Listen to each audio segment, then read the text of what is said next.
You are now listening to Chakras and Shotguns.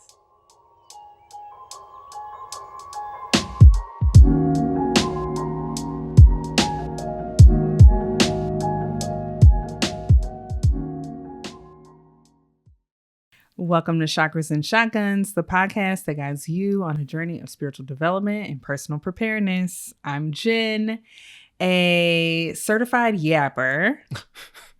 Yeah. Former lawyer and wellness entrepreneur. And I'm Mick, a great listener, a marketer, a Reiki master, and prepper. So if you're like me and you start tracing back your lineage, you will find that at some point, you had ancestors who were very agricultural. They spent time working the land. They knew all about herbs and the best time to plant crops and how to have a positive relationship with the planet, right? But as we've made this transition into a more industrial society where we're living in cities and we're spending more time on Zooms than actually out in nature. You gotta get on your Zoom. Hey, you got to get on the Zoom. We've lost touch with our ability to connect with the land. And so today we're actually welcoming a guest, Jamani Ashé, who's going to talk to us about how she has an organization called Sankofa Roots, which is all about reconnecting folks with the land. It's a phenomenal interview. I can't wait for you guys to hear it. But before we get into that, we want to remind you to join our mailing list. We send out newsletters periodically, goodies, reading lists. What else? Event notifications, discounts on merch, specials on our readings, special announcements, et cetera, and so forth. You don't want to be out of the loop. Yeah. So go do that. You can find the link in the show notes. You can go to our website, chakrasandshotguns.com. So definitely make sure you're signed up if you aren't already. All right. Well, let's begin the episode as we always do with a little breathwork meditation to put us into a mindful place. All right. What are we going to do today? This is a freestyle. I feel like I'm on 106 in Park. Let's do it. Okay. So I think a big part of meditation is also opening up yourself outside of yourself to collective energy. And nature is a very big representation of that. And not in a symbolic way. It literally is. I'll have to tell that story another day. But connecting to Mother Earth and the energies and the, frankly, spirits that are part of nature and part of our world really helps you see outside of yourself. And how, cover letters are kind of pointless when everything's communicating together to work as one to keep us on this planet and sustained and living this life, right? So for this breathwork meditation, we're going to open ourselves to just receiving some more of that energy. It'll be a little bit grounding, a little bit receiving, but it'll be cute. Yeah. Okay. All right. So find a comfortable seat. You can always lie down. You want to place your hands somewhere on your body, face up to receive. Flicker your eyes closed if you haven't already. And let's begin. Inhale deeply through your nose, feeling your belly expand. And exhale your breath back out through your mouth. Let's do that again. Inhale through your nose. And exhale your breath back out through your mouth.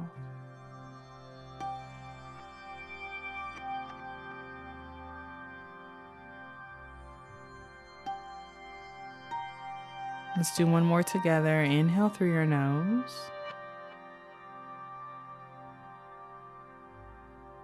Seal your lips closed and exhale your breath back out through your nose.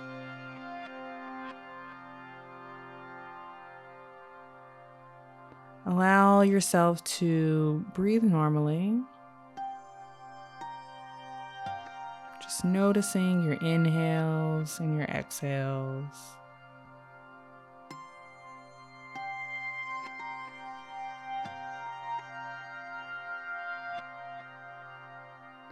Let's do a brief body scan starting from our toes up to our ankles, our calves, our knees, our thighs, our hips, our navel, our rib cage, our chest, our throat, all the way up to the space between your eyebrows, your third eye, and the crown of your head.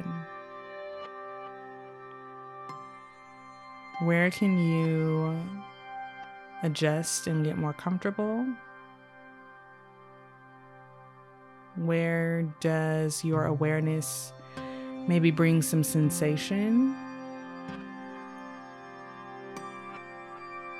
Do you feel any tingling in your third eye or your crown? Just noticing the information.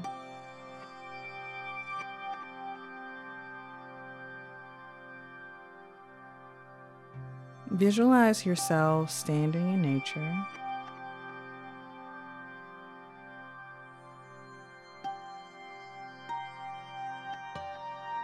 Specifically, visualize your feet rooted in the earth. Visualize roots growing out of your feet, anchoring you deep into the soil.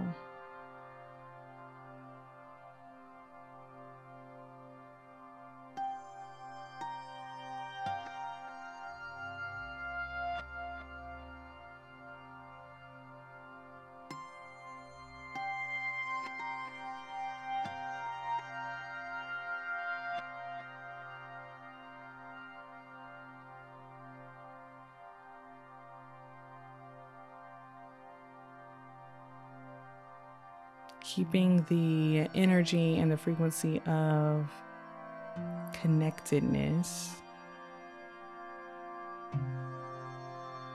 Do you feel the trees and the ground and the sky above you? Do you feel as a part of that whole?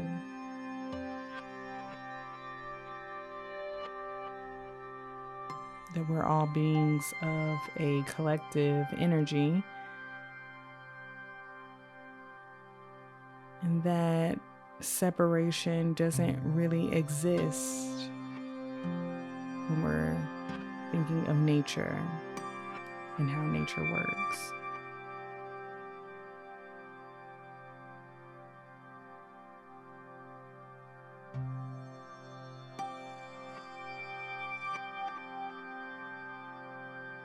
Take a deep inhale in through your nose, filling yourself up with gratitude for the connection that we all have to nature, to Mother Earth. Open your mouth, exhale, let something go.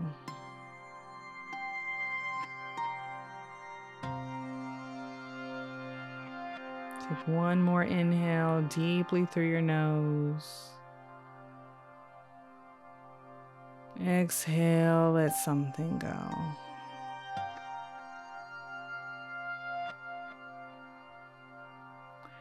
Flip your palms back over, face down, somewhere on your body, maybe on your belly or in your heart.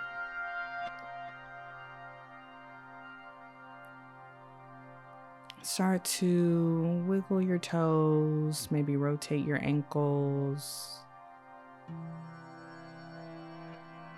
Wiggle your fingers. You can even take a full body stretch. When you're ready, come back into the room, flickering your eyes open last. Welcome back. All right. That was dope. I almost forgot we were recording for a second. I was like really rooted in with the trees and stuff and had to remind myself that I was actually on camera right now. So you had me out there. Oh, goody. I'm glad. That was good. All right. So let's introduce our guest.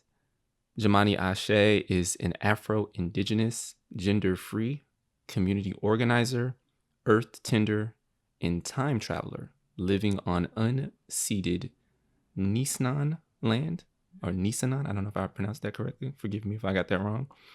But that land is in the Sierra foothills of Northern California.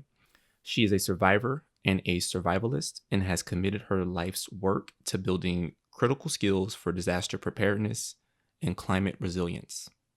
She's the founder and steward of Sankofa Roots. Their work meets at the intersection of critical survival skills, ancestral remembrance, and re-indigenizing our relationship to the land. In their free time, you can catch them foraging, making music, or swimming in the local Yuba River. So without any further ado, we go into our interview with Jamani Ashé. Enjoy.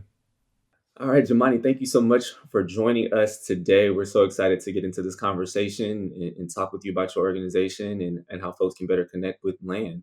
Yes, yes. So can you tell us about Sankofa Roots, why you created it? You know, what was your thought process, your mission statement for creating this organization? Yes. Thanks so much for having me, y'all. It's a blessing to be here. Yeah, Sankofa Roots is a land-based learning and healing organization. And we connect Black, Indigenous, and queer communities with outdoor experiences that really build critical skills for outdoor preparedness, climate resilience, being able to live off the land while also healing our relationship to land and lineage in the process. So we teach skills like wild plant identification, fire making from scratch, how to make cordage or rope, natural shelter building, water filtration, basic first aid skills. And we also teach like cultural skills and cultural crafts like basket weaving and wild medicine making. We support people with internal skills like nervous system regulation and various ways to engage in prayer and spiritual cleansing. So our work really meets at the intersections of building critical survival skills while also embracing ancestral remembrance and really trying to re-indigenize our relationship with the land and there. Yeah, I remember. I guess it was 2 years ago when I first saw your Instagram account. I was like, "Oh, this is Chakras and Shotguns all the way. I gotta be there. I gotta be there." So I love it. Spirituality and preparedness, Exactly, right? exactly. I wanted to ask you a little bit more about the name Sankofa Roots and like kind of how you landed on that name and why it resonates with you. Yeah. So, I mean, Sankofa is an Ndrinka symbol in Ghana, and Ndrinka symbols are like, art or images or concepts that represent proverbs. Uh, the image for Sankofa is a bird reaching back. So the word Sankofa literally translates to go back and fetch. And I like to elaborate on that a little bit and say to go back and fetch what our ancestors left for us. It was really a practice of remembrance, and of radically resourcing the wisdom that lives inside of us through our lineage. So we like to say these are not, quote unquote, primitive skills that we're learning. These are ancestral practices and spiritual technologies that we're remembering. Like, and all of this lives inside of us. So that's where the name comes from. Initially, there was some skepticism about using the name Sankofa. We were like, are people going to know what Sankofa means? But, I think if you know, you know. And if you care to know, you'll do the work to find out. So, You can Google is free, as they say, right? Okay. I love spiritual technology. Yeah. I love that. I and I'm fresh off of a plant medicine journey on Friday where it was outside, I was in nature, and it was supposed to be a micro and it went to a macro, and I was with Mother Earth and inside a tree, and a lot of indigenous things were shown to me. So it was very, very powerful. Like hearing what you're saying is like very powerful. It feels like very full circle Yeah, for absolutely. me that these connections, like, you spoke to how we think of indigenous practices as primitive, right? Or even like the conditioning or how we learn about Native Americans in school, or like this is what they did and this is how they did things, and how we can be so arrogant to think that we've advanced past that. But there's so much connection lost to nature and what's around us and how intelligent nature is and all of the unseen things that we're not connected to. Yeah. We talk about it all the time about how just even looking at our family tree, there was a point where we were all living off the land and we thought it would provide some type of progress for our lineage to leave the land and come into the city and get a job and go to school and all that. And we've lost so much in that supposed progress that we made, right? So I just love this idea. I think you say healing our relationship to land and lineage, and that language just really resonates with getting back to that, right? Yeah, that's right. I mean, I grew up in the city, like my folks did not take us outdoors. The woods and the rivers, that's where dead bodies were found in the streets in Newark, New Jersey. Okay. So we stayed away from them as kids. I don't even think I knew what a hike was until I was in college. Right. And my grandparents were sharecroppers in North Carolina, and their grandparents were enslaved. My grandma talks about having arthritis because she's been picking cotton since she was 4 or 5 years old. And as soon as they became of age, they went to the North and they left all that behind, right? And they felt like camping, farming, going to the woods was slave shit, And yeah, so I felt like in many ways, in Sankofa roots coming to me was the land calling me home. Um, because yeah, I didn't grow up with those tools or those skills or that access to nature and knowing how regulating being in the outdoors could be for my nervous system. I love it. I love it. So I guess thinking about specifically some of these like outdoor preparedness skills, and you talked a little bit about climate resilience. Can you just talk a little bit about why you think that's an important skill, particularly for Black and queer and Indigenous folks to learn? And what it is. Yeah, and what it is. Yeah, for sure. Right. Yeah. So for me, climate resilience, in so many ways is having the skills individually, but also in your family and in your community, having the skills and having the confidence to be able to not just survive, but also thrive in the face of climate crisis. Not just climate crisis, but also housing instability, political crisis, moments of state violence. If we get another 2020 like pandemic and all the grocery stores and pharmacies are empty, right? Are people feeling like they have the confidence and the skills to go forage food and medicine for our people, to be able to swim, in the face of an enormous wave or hurricane? Um, Oftentimes, it's us who are the most vulnerable, who are left behind when shit hits the fan, and we urgently need these skills because the governments, nonprofits, foundations, they're going to be saving themselves, not us. So by doing this work, we're really trying to place our chances of survival in our own hands as Black, Indigenous, and queer people. Yeah, that speaks to a lot of the stuff we've talked about. Absolutely. Over episodes, particularly like when we do episodes about water or electricity, of just how almost like complacent or even, I don't want to say childlike, but Yeah. that we expect to turn on the tap and clean water to come out. Yeah. And is it clean? We don't know. Yeah. We expect to flip the light switch And the as lights, long as yeah. the bills are paid, that the lights come on. Mhm. And that the concept for like the vast majority of us of that not happening, and people don't know what to do. There's people who don't know what to do when the internet goes out, right? Like just that, like we've gotten so hampered. Conditioned, Yeah. And I feel, there's a lot of outdoor preparedness, off grid, survival trainings out there. But I feel they're often taught through this like settler colonial lens of extracting and dominating and taming the natural world, right? Yeah, and we just don't embrace that narrative at all. We know that our ancestors practiced ways of being in right relationship with all of life. We know that our people had interdependence with all living beings. We know that our cultures really teach us to nurture life and to cultivate belonging and to share and build solidarity economies, and that the spiritual and material worlds are intertwined. And so this is the lens that we really embrace and try to teach from in our outdoor preparedness and climate resilience trainings. I love that. I love that. I've been talking to Jen. I've been reading Braiding Sweetgrass. And that whole book just talks about like how you're only supposed to take, what you need, and how you're meant to fish in a way that will allow for more fish to be there the next time you go fishing, right? Like there's all these practices that were cultivated over generations to be able to have a harmonious relationship with the earth. So yeah, I just love Sankofa roots and what they stand for.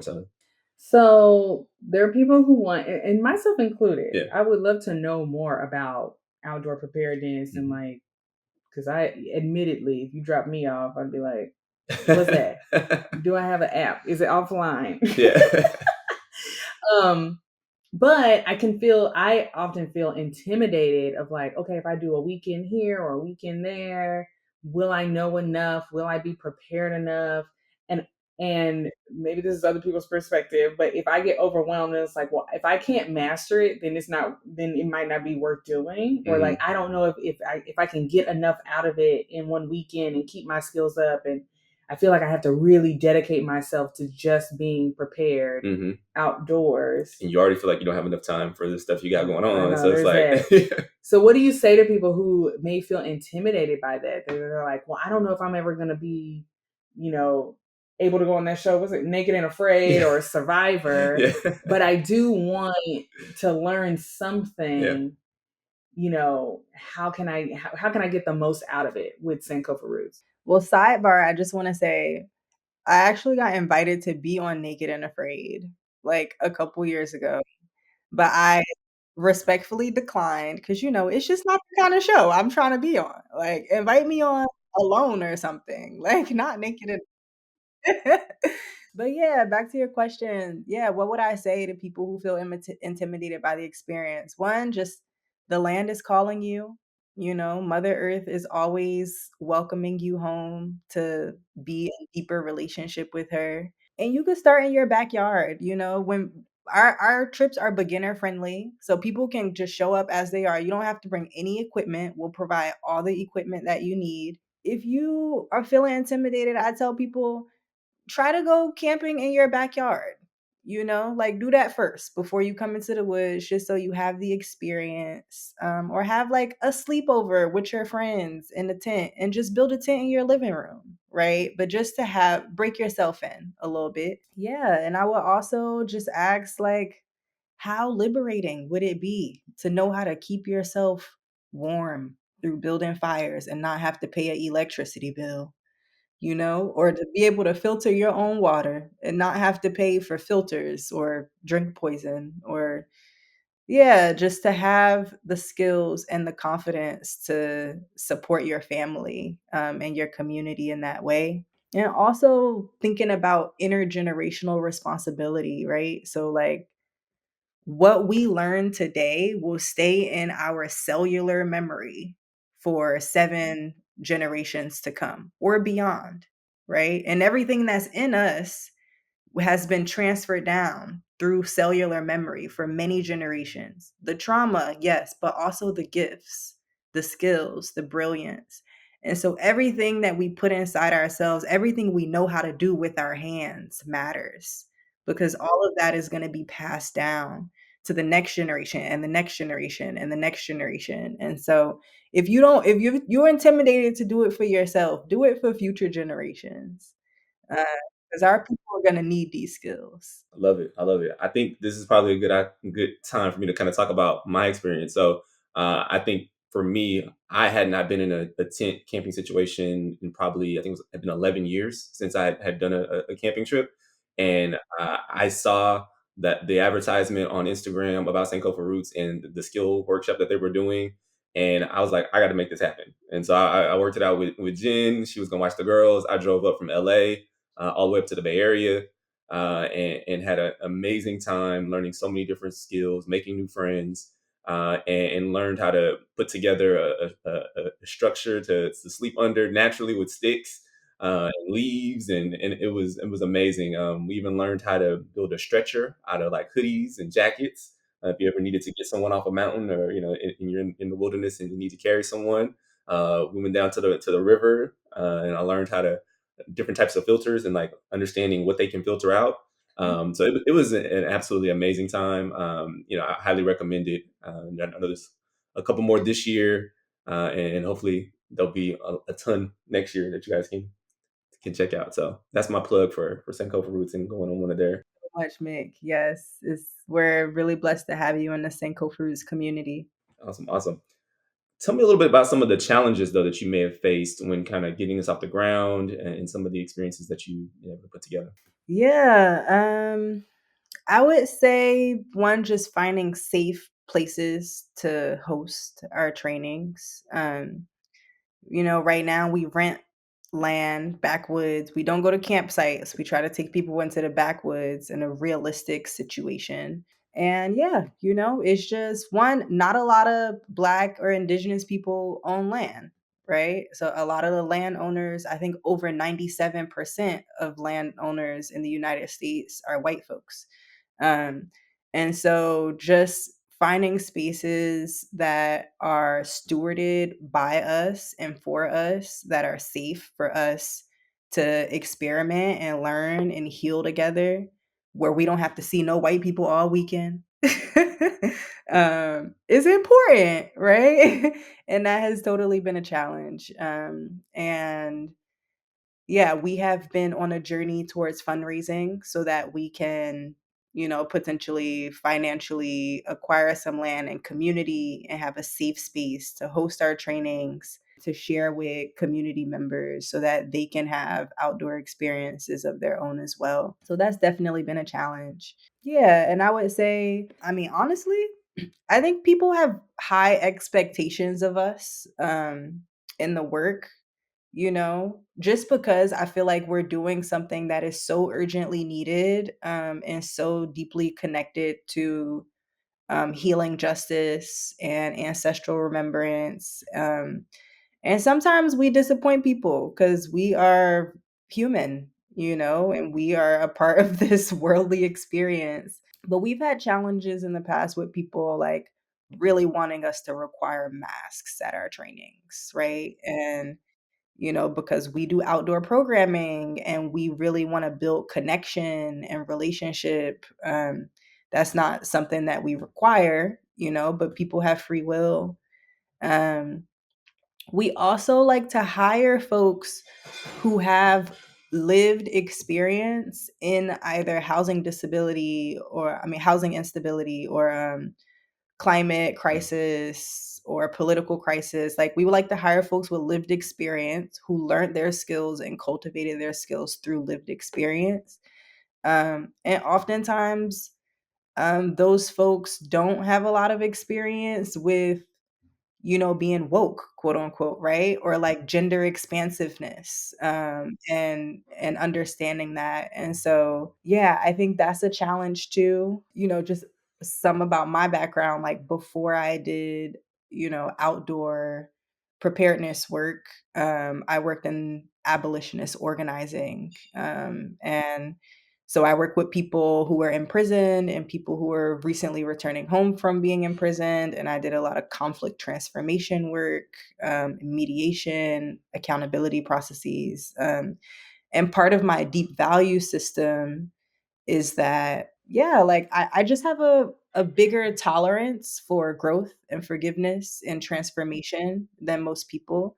And so I think some people are like, no one should be able to work for Sankofa Roots unless they like check all of these woke social boxes. And that's just not a part of my values. Like, I believe that none of us should be left behind, even people who are still learning to respect your pronouns, we're still going to bring them with us, right? And they also have valuable things to add to the work too. So that's been like, a challenge, that some folks have a lot of skills but not a lot of the social, skills. But they have the hands-on skills. And some people have a lot of social skills but not a lot of hands-on skills. But how do we work together and bring our communities together, so that we can all feel like respectful and belonging in the space?